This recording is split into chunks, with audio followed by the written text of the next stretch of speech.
Hey kids, I was inspired to make this video while doing research on the ancient medicine man, Galen. Apparently, he would often do experiments on animals in order to learn more about the body, his favorite of which was the Barbary ape, due to its anatomical similarity to humans. Now when I say experiments, I don't mean push a button, get a peanut type things. I'm talking like Josef Mengele meets the plague dogs. He'd clamp their pee tubes shut just to watch their kidneys swell, cut their spinal cords in different places to see what went limp and what didn't, and squeeze their brains and make them go unconscious, to name a few. My initial reaction was, hey, that's neat, but then after some thought I was like, whoa, hold the phone. In 200 AD you couldn't get a doorknob even, yet if you had the right resources you could order a goddamn monkey.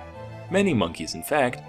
By the barrelful presumably. Alternatively, if you were born in the right place, you could be the monkey poacher, making a living wrestling up some primates with nothing more than a net, a pokey thing, a hole in the ground, and a whole lot of ambition. So I got to thinking, what other kind of animals did ancient Rome have access to? Apparently basically everything that lived in this part of the map. They were particularly fond of elephants, and it's easy to see why. Sure, elephants aren't that big of a deal to the average person today, right? You've been seeing pictures of them since you were 2, big whoop. But imagine if you were a 20-year-old man who had never seen an elephant in your life. The closest thing you've ever witnessed is like horses, maybe some deer now and then. You get drafted, you go out to battle, you're a little scared but you've been trained well, you're ready. Then, over the horizon, you see 20 house-sized behemoths with giant tentacles sticking out of their faces, horns longer than your body sticking out of their mouths, all screaming their weird trumpety scream, making your whole body vibrate like Mars himself is shitting on your very existence. So naturally, Rome loved to show these things off all the time, just as a display of power. Like, imagine if you were going to a speech in DC, and Trump rolls up with a pack of dragons. You'd listen to every word he said. He's got fucking dragons. That's what it was like seeing the emperor parade around with elephants back in the day. Of course, that wasn't the only use they had for imported animals. When they weren't being shown off in menageries, many of the exotic beasts brought to Rome were used in shows called venatios, which were basically like modern day bullfights, only instead of bulls, you had whatever crazy critters the state could find. Lions, crocodiles, gazelles, whatever. Around 55 BC, Roman statesman Pompey the Great decided to organize one such event, the feature creature of which was, you guessed it, an elephant. Unfortunately, Pompey forgot a crucial Barnum and Bailey trade secret. See, you're supposed to break the elephant's spirit before the show, not during. So the boys get to poking and the thing starts freaking out, just screaming and crying, even gesturing towards the audience like it was begging for mercy. Now the crowd at this kind of event was mainly composed of dirty, bloodthirsty peasants, and even they were like, holy shit, this is messed up. I came here for a nice, family-friendly disemboweling or two, but this, just deplorable. Then they all start crying and the whole thing just ends up being a huge mess. Anyway, these types of spectacles became larger and larger as time went on. It's said that Emperor Trajan once held a venatio lasting 120 days, during which some 11,000 animals were killed. They also got pretty elaborate. A lot of creativity went into keeping things fresh for the crowd. In 203 AD, they had a model of a crashed ship built inside the arena, and an assortment of 400 animals were set loose from the wreckage